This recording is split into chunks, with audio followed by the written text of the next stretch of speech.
I always wanted my voice to be heard by millions, but it's time to set the record queer. I didn't realize I would actually turn into an RSS feed.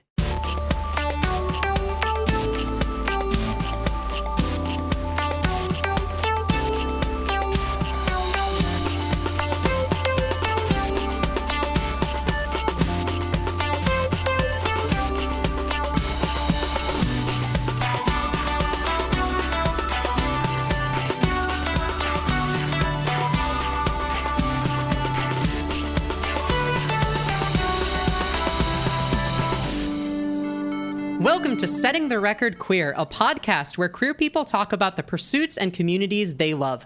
This is episode 1, and it's about light novels. My name is Alexis, my pronouns are it, its, and she, her, and I'm one of your hosts. I'm your other host. My name is Kaylee, and my pronouns are she, her. Hi, Kaylee. Hi. Alexis, how have you been since our last episode? Have you been getting up to any good times? I have been getting up to some very good times, specifically some good speedrunning times.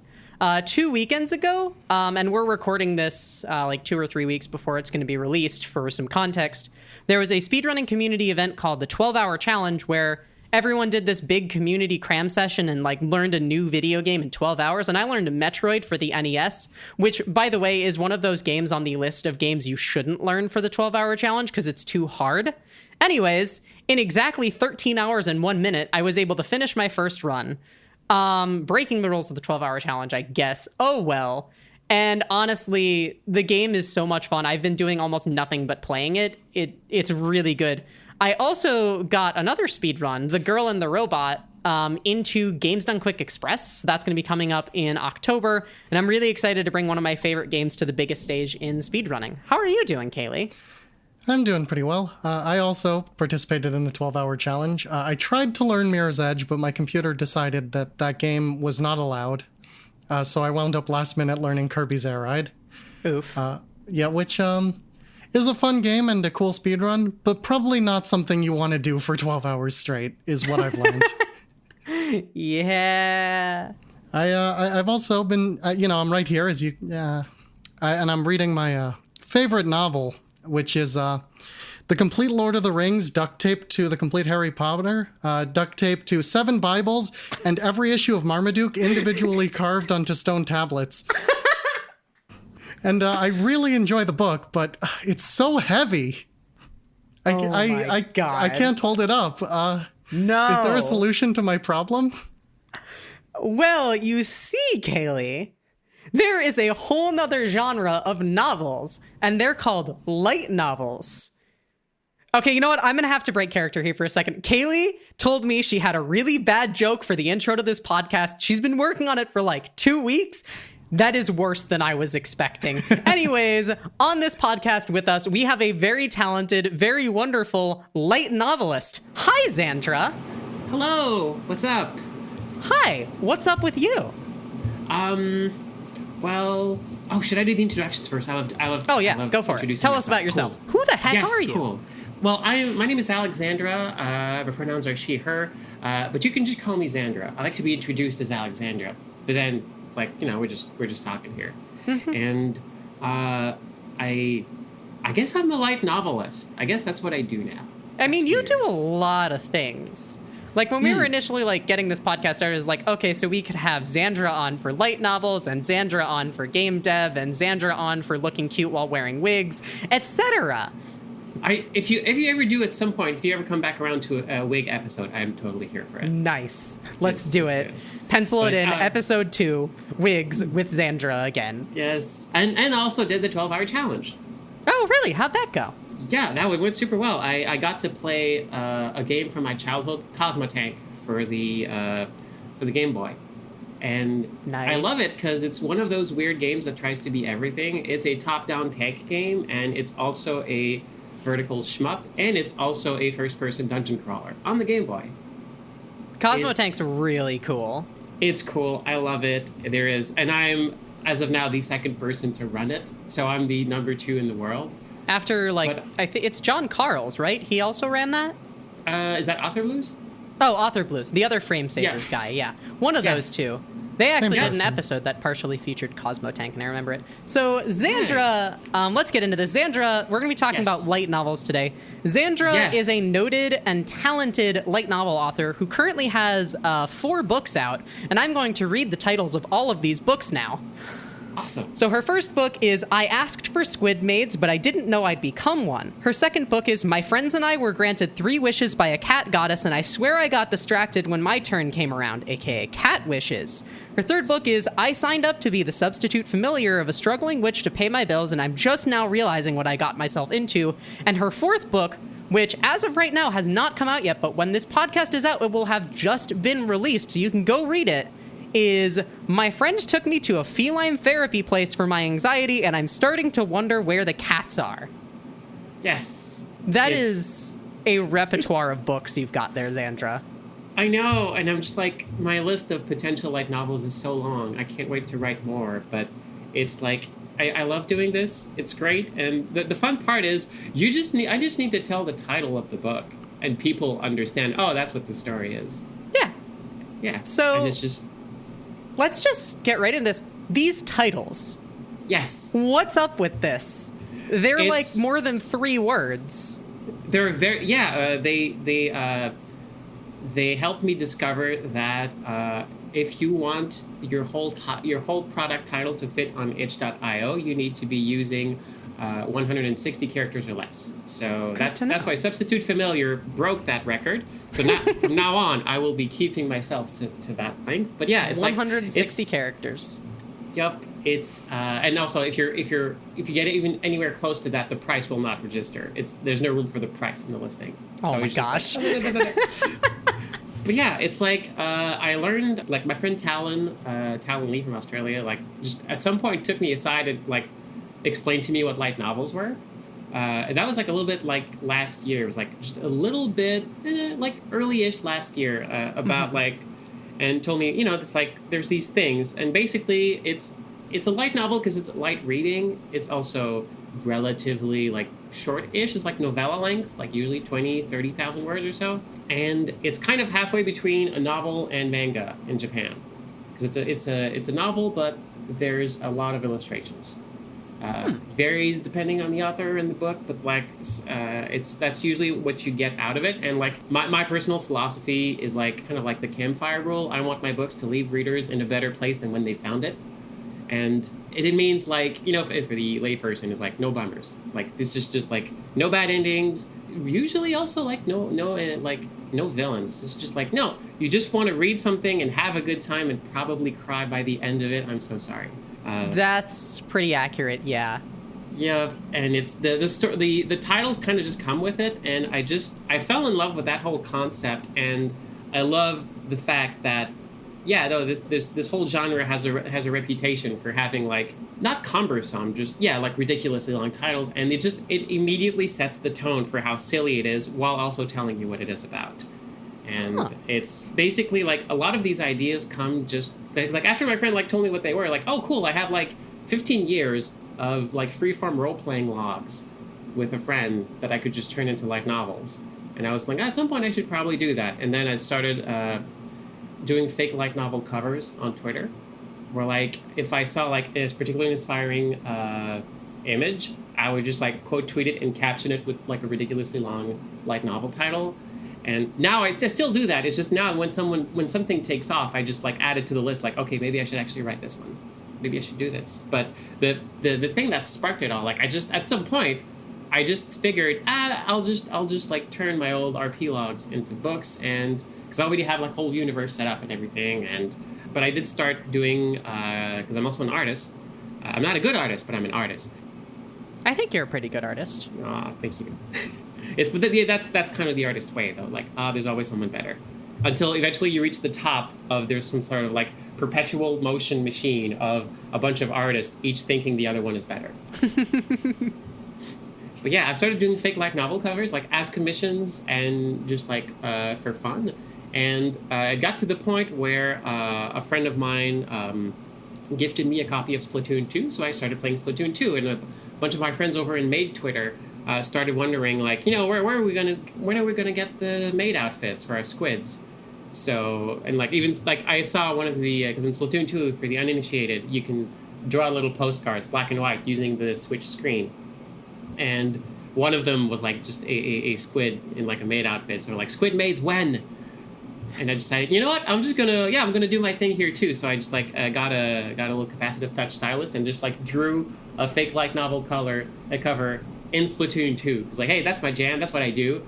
And then I published it, and that was like that was the original. Like I asked for Squidmaids, but I didn't know. I didn't think I'd become one.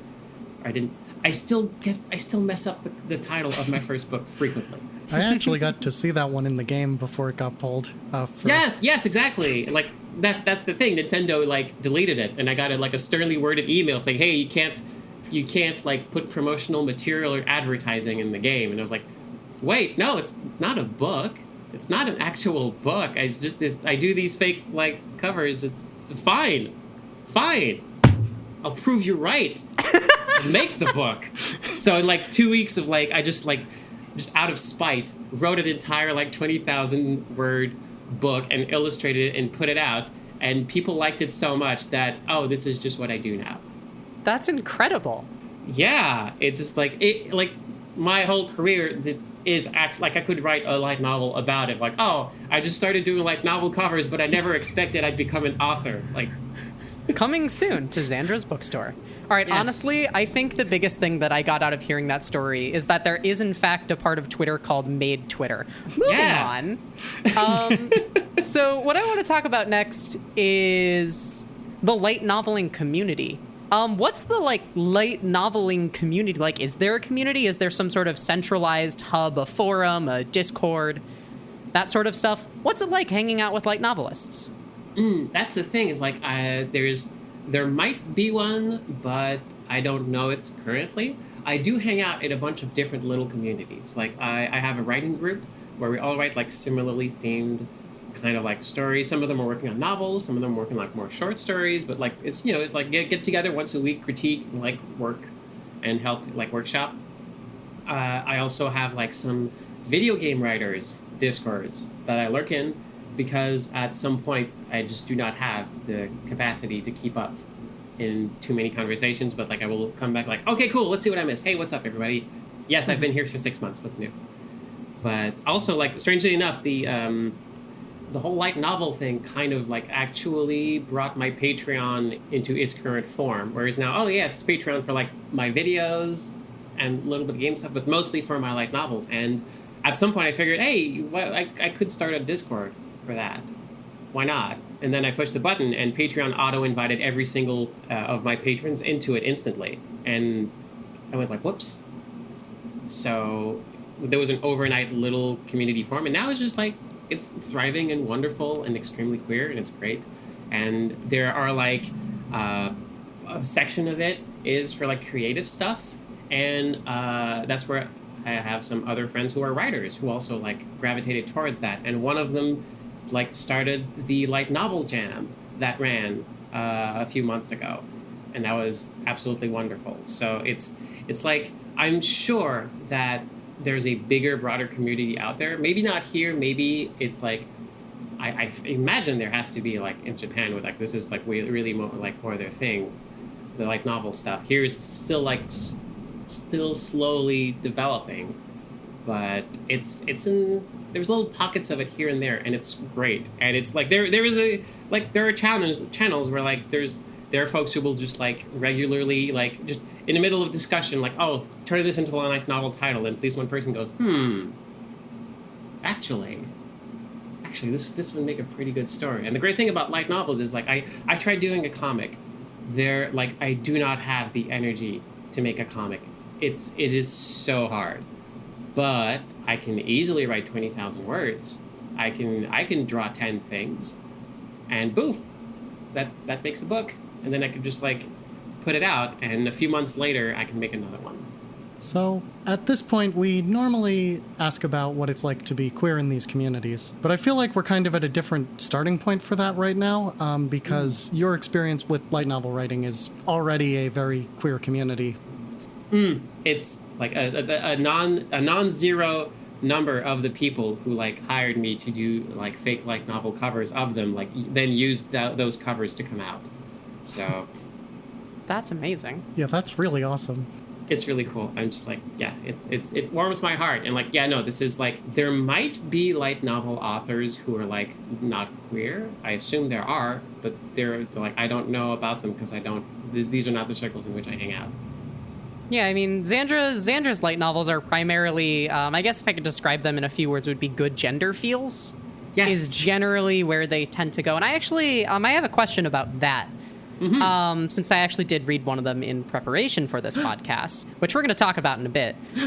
So, like, one of the things I kind of got out of reading, I read Cat Wishes, was that it was kind of cheesy, but, like, in a really adorable way. And so I'm just wondering how you balance, like, cheesiness and, like, very stereotypical, like, good gender feels, aggressively comforting fiction with writing, like, a genuinely good story.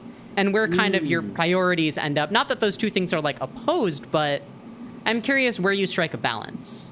Absolutely. Yeah, no, that's a really good question. I just want to make sure, like, how did you find it cheesy? Just in the sense that it was like, this is aggressively making me feel good about myself and about, like, being trans and having a gender of some sort. It was very transparent what your goal was with this book, is kind of what I mean. Absolutely. I may at some point write a light novel that isn't a transition stories, but so far, like, not at the moment. Mm-hmm. It could happen, I don't think it's happening right now. Because, like, a lot of them are, the catalyst, most, like, the perfect image for me to spark the idea of a light novel is usually, like, cute girl blushing. And, like, that is usually, like, oh, cool, that is the core, because I was one of those folks who like grew up reading like genderbender fiction and stories everywhere. And a few years ago I learned why, and that was interesting. Oh, I'm sure. I did that too. I wonder if there's some sort of similarity we have. I wonder, maybe. But yeah, it's like one of the things I wanted to do was I'm not sure if like reclaiming is a proper term here, but basically I want to. I enjoy gender-bending media for the little nugget of it where it's about a character learning to like themselves and figuring themselves out through that process and ending up in a better place. Not just like, oh yeah, for a few weeks I turned into like this other version of myself and that was weird. Anywho, back to the status quo. Like, no, that is not what I enjoy. And there's so little of it that I wanted to like make more. So that's kind of how I approached this. Like I write the books I wanted to read, like back when I was younger. So every book is pretty much about like, okay, they say write what you know, but it's usually like I try to find something relatable in a story or in a concept and then like dig deeper into it. And usually like people who know me like know that like I'm on Twitter all of the time, except when I'm asleep. And you know when I'm asleep because I say goodnight every day. It's a healthy thing to reflect on your day. So I reflect on my day like, okay, what did I learn today? And I try to like make something positive out of that. And so that's kind of how I approach the stories. Like, what did I learn from my adventures, from my transition, from like just where I've come, like how far I've come now? And I turn those into stories. Like the Squidmaids thing was like, oh, like it inevitably starts with like cute girl blushing because it's usually like, oh, this is like, I start with a character who is not fully accepting themselves, and by the end of the story, they are closer to that. If not, like they have reached it, and it's about working through those feelings. And Squidmaids is about a lot of like ups and downs and twists and turns that I won't spoil here. It's the book primarily is about bridging the logic gap between the fact that if you really want to be a certain way, that is usually a pretty good indication that you are that way. And Cat Wishes specifically was about like, it's okay to be selfish sometimes. If the goal is to be yourself, it is okay to think of yourself at some point. And Substitute Familiar was that it's not like I need to get the goat specifically, but that one is more about like the journey of trying on a different life just because, and then finding out that it actually fits you better than your old one and resolving. And I'm not going to say what feline therapy is about because that's That's the part of the book, and it's also not out. So I wanna leave folks like to discover that. But yeah, it's like the whole thing is I don't write these stories to like make the whole like the transformative aspect like a funny thing or like a thing to examine just on its head, just by itself. It's more like, oh no, this is like these are always journeys on figuring yourself out, and the basics of the book is usually like there's usually never even a villain. Like the adversity is always internal, and it's about characters working themselves out. Like the Substitute Familiar has the closest thing I have to an antagonist, and the fact that it took me 3 books to get to an antagonist, I think, is kind of interesting. Yeah, talks a lot about like my writing. That's a really interesting kind of upheaval of like, you know, the conventions of writing a plot, I guess. And you just like the universal notion of a plot is protagonist overcoming antagonist, and then you suddenly take out the antagonist and you end up with something really different, which is interesting. But I do want to move on here and get into, so in preparation for this podcast, Kaylee and I read all of your books. So all of them? Kaylee. Well, I read all of them. Kaylee had already read Squidmaids. I read Cat Wishes, and Kaylee read Substitute Familiar, and then went back and read Cat Wishes also because I really liked it. So I wanted to go through, you know, just a little bit each of your books and talk about kind of our reactions to them, and you know, have some questions for each of them. So yes. Kaylee, if you want to start with Squidmaids. Right. So I thought that Squidmaids was very cute, and I think my biggest reaction to Squidmaids was like kind of finishing it and going like, wow, it would be like so great if I had this like 2 or 3 years ago, and I'm really happy that other people can have this now. It's kind of like, I'm very glad that this kind of exists out in the world for people who can really, you know, benefit from reading this sort of thing. Ooh. I'm really glad to hear that, because like that's my goal. It's like I am way older than I appear, and like I basically spent like 15 years in pretty deep denial until I finally figured out that I was trans, and I'm a girl. And that led to like a huge upheaval in my life, and then hey, now things are great. And basically a lot of my writing is about, okay, I have to live with the fact that like I spent like a huge chunk of my life very unhappy and kind of just like fleeing everything I was.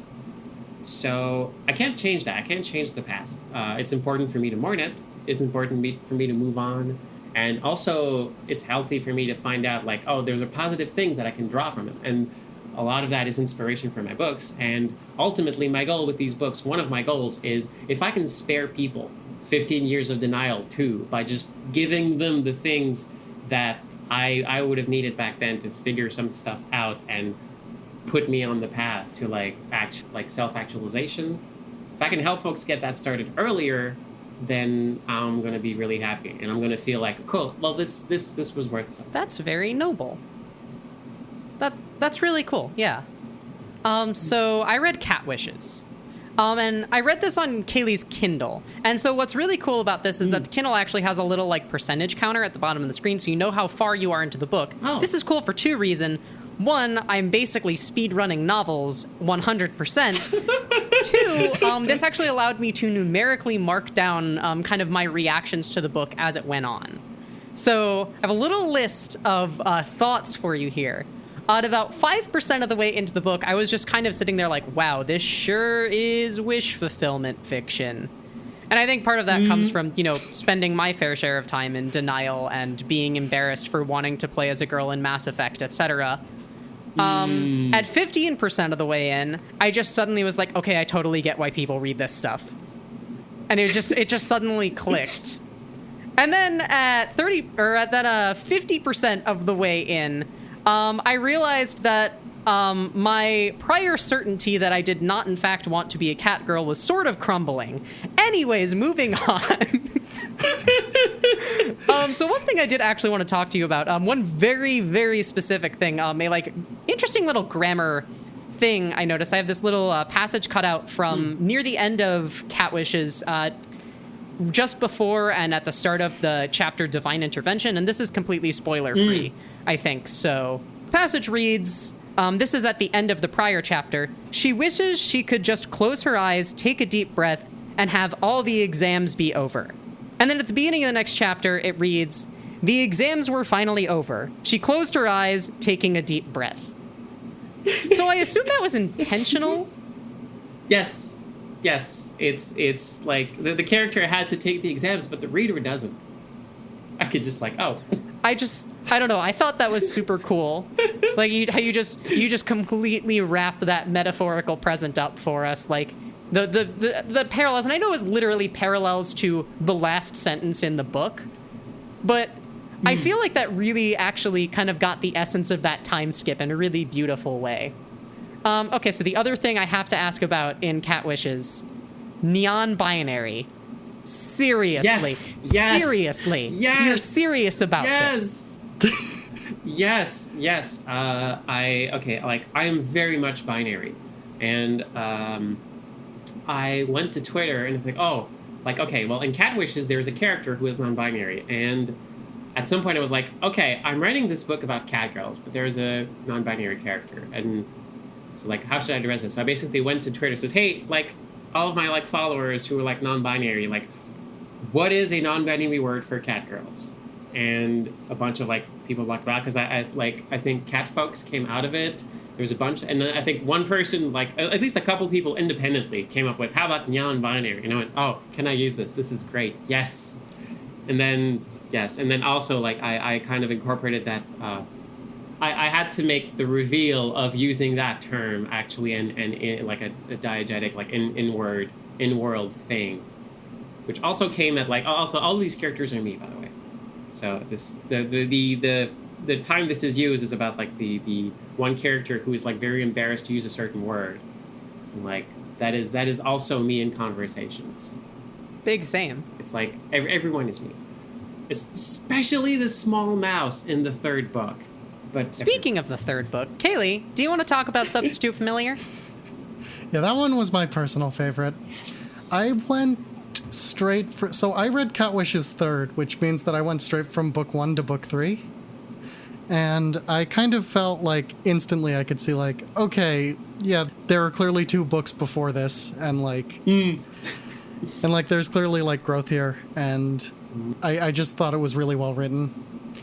And I really thought that the plot kind of had a lot more to it, which, you know, wasn't a fault of the first 2 so much as, like, in this one I'm actually getting invested in, like, this world with these witches and, like, the witch district, and I really enjoyed that one. I'm really glad to hear that, because, like, that's, yeah, it's been pretty interesting to just feel that I'm kind of, like, growing a little bit as an author, and also I have the same, like, my editor, Robin, has been like helping me with like corrections and feedback and editorial help throughout all the books, and like she's also told me like, oh yeah, no, like this is interesting, and that like she like it's not just me, like it's really validating to hear that other people are also noticing like, oh no, there's some evolution here, and like Substitute Familiar is the world where I did the most world building, because I love that. I used to like DM like D&D campaigns and such, and like yeah, I love making worlds, and it is incredibly important for me that worlds make sense. So, like, making that setting was just, like, a lot of, like, it's very self-indulgent. I really, like, I did me a solid by, like, writing that. But also, it was a lot of fun. And Substitute Familiar is one of the only books that did not come out of me being inspired by a picture. The whole concept of, like, oh, someone, like, just getting a part-time job as a witch's familiar. Just like, oh, that's it. Like, it just came out at some point just in my head, like, oh, that would be like a neat thing. That seems interesting. And I searched for an image to represent it and could not find one. So at some point I just got frustrated. Oh, fine, I'll just draw it myself. So I drew like the picture and then tweeted that, and that picture eventually like became the cover. And yeah, I love that book. It's like my biggest self call out yet, but it was a lot of fun to write. And it's also like, yeah, it's like I got to get, okay, what if I tried with like some characters who are antagonists? What if I like not just make it a transition story, but actually, oh, it's also like a bit of a romance, and like there's it's me stretching my legs, and it's a great feeling. Could you tell us a little bit about your world building process? I mean, you talked about how passionate you are about it, so, and you clearly have some experience with it. So just in like short summary, could you tell us, how do you go about building a world like that? For me, it kind of, okay, when we're talking game design, there's like a couple of ways of describing it. There's some who say like, well, you can design from the top down or from the bottom up. And from the standpoint of like, the top is what you see first. It's like the thematic aspect, and the bottom is the mechanics, the foundation of a game. Like I have this character who runs around and jumps and then gains the ability of the enemies defeated. Like, okay, this could be like a story about robots. I really like the example you've chosen here. I appreciate this. So yeah, so you understand like where we're going with this, and there's some other was like like this is a game about, I wanted to make a game about the experience of like for example the experience of like skiing downhill. Okay, well then you're gonna approach it very differently, and the mechanics are going to be something way further down that you actually address, because you're going for a feeling first, and then you figure out, well, okay, what mechanics can support this. And from a world building aspect, for Substitute Familiar, I started for like, okay, what I need is like this specific experience. It was like from like a top-down design process. Okay, I want there to be a character who just decides to, you know what, I will become a small magical creature for this witch, like on the down low for a few months just to like pay my bills, and that's just going to be a thing. And it's like, okay, cool. Well, like, it's, who doesn't want to read about like a protagonist like turning into something small and cute, and then also, hey, discovering magic at the same time, and then stuff happens. But so it was basically about, okay, well, we have witches, we have this whole process. What world can support this and actually make this make sense? Because my work has to speak for itself. And I never want to do a story or have a world where I say, oh, why does this work? Why does it work this way? Oh, just because. Like, no, it has to make sense. It's like, I'm still angry at Tarzan's planet in Kingdom Hearts. Because where did the European explorers come from? It's a jungle planet. They don't have a ship. There's no like other side of the jungle planet that's Europe. Like, you just ruined Tarzan's planet for me. I'm sorry. I'm still kind of like, still frustrates me to this day, as much as I love that game.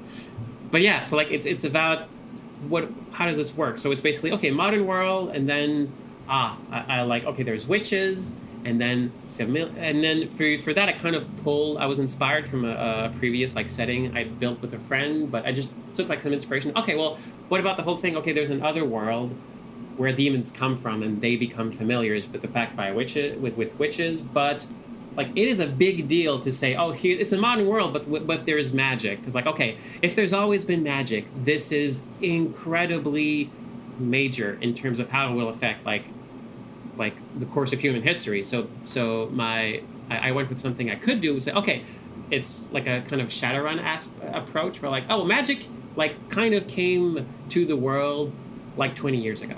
People are still settling in. They're still like the basis of history, but then we have a little bit of divergence, and also it was really important. Like, if someone asked the question, oh, but why don't you have like giant organizations kind of like snapping up all the witches? Like, okay, cool. Now we have like we need witches to like do like major thing. We need witches in the military or like running corporations. Like, whoa.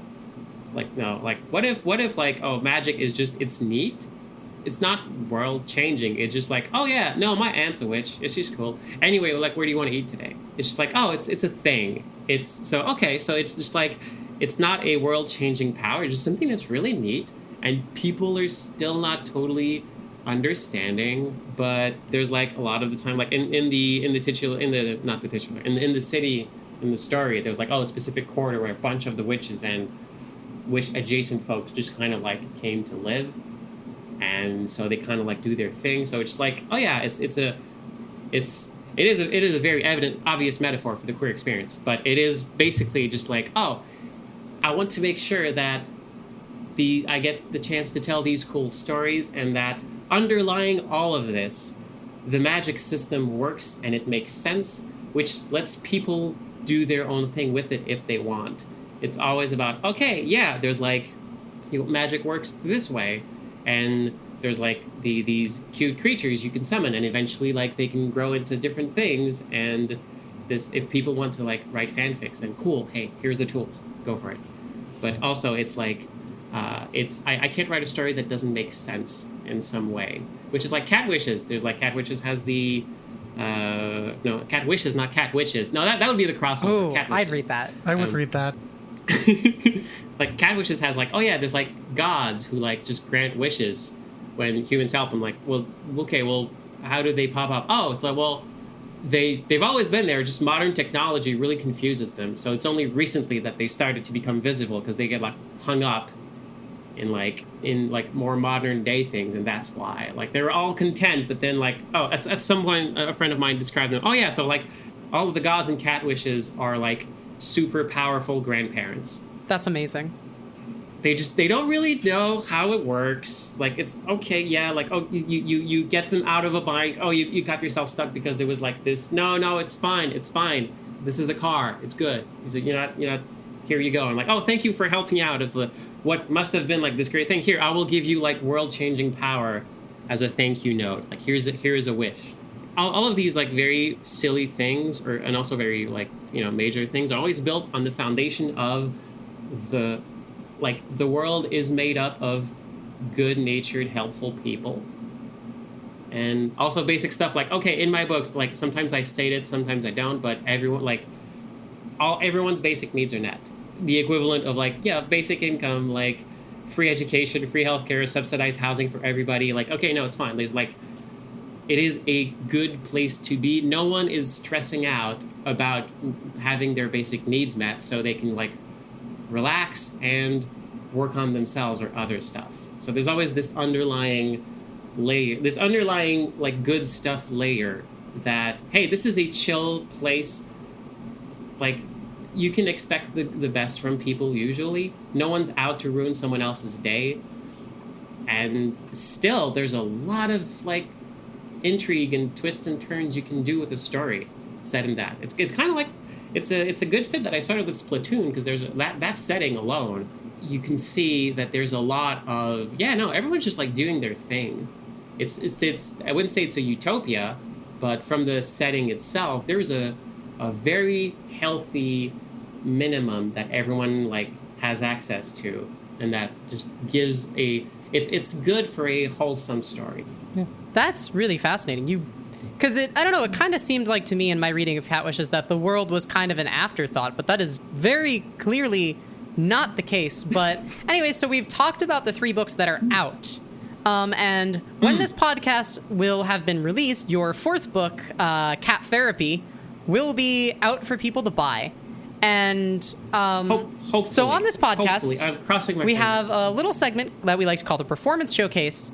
And for this, Zandra, you have selected for us a passage from this book. We're getting an exclusive preview here that won't be an exclusive preview when people are actually listening to this podcast. Zandra, why don't you read us this passage from your book? Yes, absolutely. Oh, would you like to read it? You can read it. I can read it. Oh, I would be up for you to read it if you're okay with reading it. Okay, this is just very, very shortly into the book. All you need to know at this point, basically, is this is from the point of view of Izzy, who has been taken to to a feline therapy place by their friend Sasha, and Izzy has just been brought into the back room. Also, this is just a note. This is my this book is a bunch of firsts. It's my first book working with a professional illustrator instead of me just drawing stuff. And also, it's the first book I've published that is written in the first person. Neat. All right, well, I'm going to read this, and then we can talk about it. Ahem. You've got a weekend pass, right? She said as she checked her tablet. I nodded. A few beeps later, music started playing. Soothing music. Have you heard about this place? She asked, putting the tablet aside. I shook my head. Not really. She smiled. Then you're in for a treat. What brings you here? I blinked. I said, scratching the back of my head. I mean, my friend Sasha got me a pass as a gift, and... She shook her head. What brings you here? She asked again, with emphasis. I looked down at the floor for a while. All I could manage in the end was a shrug and a vague hand gesture. Anxiety, I guess? Anxiety about what? She asked. Everything? I answered, observing how the floor's padding flexed when I dug my fingers in. Being with people, fitting in, being responsible for stuff, not messing up. I took a deep breath. It's a lot. She held out her hand. I guess she wanted me to take it? That made sense, right? I carefully reached for it, and she put her other hand over mine. You're in the right place. There aren't any worries here. You're going to leave them in the corner along with your other things. Just relax, and we'll take care of you. Does that sound good? Yeah, I had said. I'd tried meditation, exercises, yoga classes, and they helped, but nothing ever made it go away, not completely. Whatever this place was, Sasha swore by it, so it was worth a shot, right? All right, so let's cut that off there and talk about this. Yes. I'm very curious to know where this leads, but I guess we'll find out when this book comes out. Yes, this is what I do. So this is your first time writing a book in first person. How has that been? Yep. It's really interesting. I really wanted to do this for this book because I think it would make a better story if the reader had a closer look into the protagonist's head. Because in first person, I get to, the way I write it, I don't know if it's like common for first person writing, but I get to do a lot of inner monologue. And a lot of this book is about how the protagonist perceives the world and the situations. And I think like that felt like an interesting thing, an interesting departure. Because I always write in third person with like I forget what the actual term is. I learned it in writing class a long time ago. But basically, the narrator is third person who describes what's going on and knows everything about one person. And basically uses that person as their window into the world. Sometimes it changes. Like for the final chapter of Cat Wishes, I switch the perspective for someone else. But it's still a third person. And it's always a narrator who understands the world the way that character does. So it's close, but not close enough to be first person. It's just, okay, you get a good feel for how this person is going through this story. And it's a nice, understanding narrator. As soon as like there is a perceptible shift in someone's identity or pronouns or whatever, the narrator immediately shifts and adapts. And sometimes I use that to like clue the reader in on a character's like personal evolution, even if they don't vocalize it. That's really interesting. But yeah, first person means now I get to actually just full on show everything that's going on inside this character's head. And since this, like as we hear, like this is a story also about anxiety, which like that is the relatable bit I'm delving into for this one. Just a little bit. It gets to like it gives me a chance to like really dig into the whole thought process of that. Cool. Well, I'm very excited to read this book when it comes out. What day is that going to be? I'm aiming for a mid-August release. And that's for the digital version. That's always how I do it. I release it digitally, and then a little bit later, I will make a print version to release physically. Usually it's in my stores. If I go to conventions, I will sometimes have some of them on hand. But usually also this whole process is like I will follow in the footsteps of a lot of people and crowdfund the printing process. Because, hey, printing books is expensive. Really? Turns out. Yeah. And it's also, like, fun because, well, it's stressful, but also it just lets people, get some, customized copies if they want. And just basically, I can get a bunch of pre-orders in, and then I have enough to pay for the printing process. And I also know exactly how many to print with little buffer, and that makes the whole thing smoother. Cool.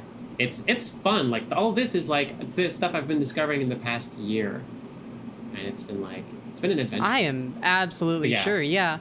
So for you time travelers listening to this podcast, this book should be out a little bit before this episode releases. So set your clock backwards a couple days, couple weeks. For those of you who are listening to this normally, I suspect probably most, but maybe not all of our listeners, this book is already out. So go read it. I'm sure it's amazing. I'm absolutely sure it's amazing. It's fantastic. You should read it. It's not going to be out for not now when I'm talking. Anyways, let's move on to, got 2 good questions from our listeners here. So on every episode of this podcast, we take some of your listener questions and ask them to our guests. We'll be posting who our guests are on our Twitter at STRQueercast, and you can send your questions to Twitter or to our email address, settingtherecordqueer@gmail.com. So our first question is from @Ariel Manor on Twitter, who asks, how many drafts and revisions do you go through before you get to the final piece? Cool. Yes. My process for writing a book is I will just start up a list of bullet points, and I write down, okay, these are the story beats. And the way I usually design anything is I start with, okay, I have a good premise, I have a really cool ending I want to do. Now I need to fill out the middle. So, I have this other big thing, cool, and I fill out the spaces in between, and eventually flesh it out until I get the good feeling for, okay, I eyeball it. This should be a good size for the book. I've gotten a little bit better at figuring out how many story points go into 20,000 words. I was really off with Substitute Familiar because that was a big book, and that's why I had to do a different printing process for that one. But yeah, and once I have this whole work file, the skeletal structure of the story, then I buckle down and just do a first pass of writing everything, usually from the start to the end. And then I have a few folks who will read the story and comment. And usually, the way it works, I will have a first draft, and then do a second pass to rework some major story elements. Sometimes, you know what, getting here to the end, it would be really cool if earlier parts of the story built this thing up, this little thing I want to do with the story, so it makes sense, and then I go back. So first draft, second draft is major story revisions, and then that's when my editor comes in, Robin, to do a more thorough edit of sentence structure, typos, and just a lot of stuff. And then also we'll point out the finer details of the story, you should probably develop this a little bit more, or what if you went this way instead with the story, with the character here. So usually I'd say between 3 and 4 passes to get the final version. And the third and the fourth look really, really similar, because at that point it's really just splitting hairs and just finding some good pacing, or sometimes literally just okay, I need to remove 15 words from this chapter, so it takes up 1 less page. But yeah, it's a thing. I used to have a problem with finishing projects, any projects, and that approach has helped me actually make it to the end, because it's about okay, make it to the end as fast as possible. I do that through the bulleted list. And then, cool, now I have a whole story. Then I can just do another pass and flesh it out. But I'm not going to be stuck figuring out where is this going. I know, because I've already made it to the end. It's just refining it over and over again until you get a book that makes people... Cool. Kaylee, you want to read another question? Yeah, sure. The other question we're going to take this week is from Liz Starr, who asks, I am a trans author, though of fantasy novels, and I find myself worried about writing trans characters. I've taken to not drawing attention to it because it's just a facet of themselves, yet something important. How would you write trans characters in a non-trans story? That's really interesting. It's it was one of my biggest fears, and also I had no clue how to write trans characters just when I came out. And 6 months in at GDC, I talked to some people, some writers, also to get some feedback, and it's basically this whole process of writing novels has helped me get way better at it, even though I haven't had the chance to make a story that isn't about transition right now. But that was actually an interesting part of Cat Wishes. I gave the book to a few folks to read, and at some point at the end it says I took them aside, says, okay, please tell me, how did you read these characters? To you, how do what do you believe their gender identity and who are they attracted to, or whatever? How do you feel they are? And a lot of them were pretty much close. Some weren't. The character Evie in Cat Wishes, the main trio in Cat Wishes, they're all of them are trans. But initially, the way I wrote Evie first, it really wasn't apparent, because the story isn't about Evie's transition. Evie has already figured herself out at the start of the story. I mean, she's a stronger pillar when it comes to the other characters, and it was really interesting to basically. I don't think I wrote anything about Evie's transition specifically, but I did mention I kind of explain it a little bit more through the eyes of other characters, and even something as in hindsight is very, very clear that the whole this person is completely different than back when we first started school together. It's usually about the smaller hints. One way I've really loved is kind of showing it through flashbacks or through personal history. There's an adventure game where at some point you learn there's two characters who get to talking. A guy talks to a detective, and he basically turns to the detective and asks her I forget how it comes up. She's where'd you learn this? Oh, I went back to this school. It goes isn't that a boys' school? She goes, stuff happens. And you're all right, and then you just move on. And it's I don't want to fall into the trap of going out and saying, hey, by the way, this character is trans, even though I never actually refer to it at all in the story ever. Also, it goes without saying when trans people are writing trans characters, but when cis people are writing trans characters, there's a lot of very clear mistakes that they should never do. The Mass Effect Andromeda thing, we've just met, let me tell you my dead name. What? It's there's ways to be clever about it and to be gentle about it, and it's something you learn. And the ultimate best thing is just to write a lot and keep trying. And the big thing that helped me the most was having a friend who I could ask, how do you read this character? And if at some point I get the feeling this I never actually outright mentioned that this character is trans, but they say no, this absolutely, they knew from the first chapter, and that reassures me a lot, because I get the feeling I'm getting better at it, but I can't explain it very clearly. I think those were some pretty concrete tips, honestly. Well, I'm glad. It's the in Cat Wishes, it surprised me just how quickly people picked up that Tora was trans, even though I really never really talk about it. Yeah, so sometimes you will have people who point out the things you do in your writing that you didn't even realize you were doing. Cool. All right, so let's move on to the final thing we want to do in this podcast. That is everyone's favorite segment, Kaylee's question of the week. So every week, really, it's more every day, Kaylee asks me these really strange, off-the-cuff, maybe BuzzFeed personality test style questions. This is something we decided to bring to the podcast. So, Kaylee, what is our question of the week this week?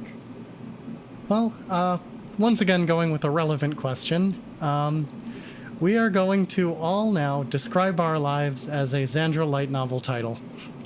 Oh, this is good.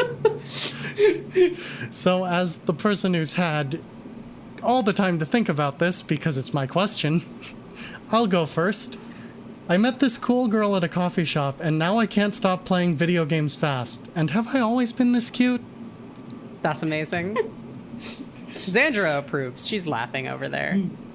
Yes. All right, so I got a little bit of an advance notice on this question. So my answer, and I think I might have broken your 160 character rule on this one, but I was so focused on getting that new world record that I didn't realize with every PB I was transforming more into a robot girl, but it was worth throwing away my humanity to get that record. Zandra, do you have an answer to this question? That's really good. I kind of mentioned it earlier inadvertently. I started drawing light novel covers as a joke, but I never thought I would end up as a popular author. Well, there you have it. So yeah, if you think, you out there listening to this podcast, if you think you have a cool answer to this question, throw it to us on Twitter or by email. We're going to be picking our favorite to read at the end of the podcast every week. You're going to get to hear the answer to last questions coming up. That's everything we have this week. Zandra, where can the wonderful good people find you? I am always on Twitter, as previously mentioned, and also I'm so excited to see what people answer this question. This is my jam.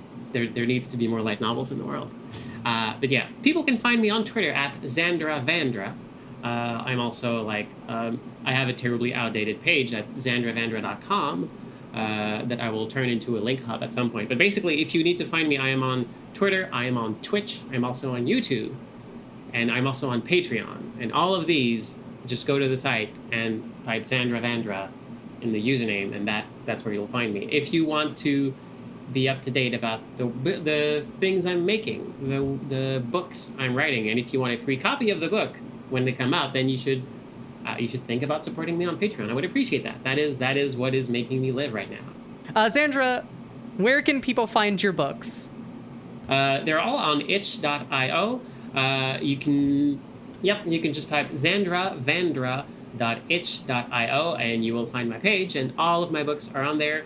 You can also find the old fan games I made in Construct if you want to play some silly video games. Nice. Also, a lot of my books are on the Kindle, on Amazon. If you just search for Alex space Zandra, you should hopefully find me. I don't imagine there's that many. So yeah, if you enjoyed this podcast, Setting the Record Queer, you can find us, you've probably figured this out, you can find us on Apple Play, SoundCloud, Google Play, or Apple Podcasts, Google Play, Stitcher, and Spotify. If there's somewhere else you want to be listening to this podcast, feel free to let us know. If you want to talk to us, you can find us on Twitter at STRQueercast or via email at settingtherecordqueer@gmail.com. If you have feedback, ideas for guests, maybe you think you'd be a good fit for this podcast, hit us up. If you enjoyed this podcast, tell a friend, maybe leave a review. That stuff's really, really helpful to us. Our logo art was drawn by Cubotic. That's at QBTIC on Twitter, and Cobot, QOBOT.tumblr.com. Our wonderful theme music was made by Thrill Me Music, who you can find more about at thrillmemusic.squarespace.com. Kaylee edited this podcast, and I mixed and mastered it. Kaylee, where can people find you? People can find me on Twitter at witcheshex. There's no E, WITCHS Hex. Or on Twitch at the same name, but with an underscore at the end, or in the middle, not at the end. Wonderful. And you can find me on Twitter at Princess Proto, Twitch, Proto Magical Girl. And if you want to come join my Discord community full of wonderful queers who like playing video games fast, you can go to proto.ml/D. That's everything we have for you this week. Our favorite listener answer to Kaylee's question of the week last week, which was, if you could have anyone on this podcast, no matter how unrealistic, who would it be, came from @LizStar on Twitter. If I could get anyone on your podcast, reality be damned, it would be David Bowie or Freddie Mercury. It'd be really neat to see what being queer was like at such a high popularity and in classic rock circles. Thank you so much for joining us, Zandra. Thank you, everyone, for listening, and we will see you next month. Thank you so much for having me. Bye. Bye.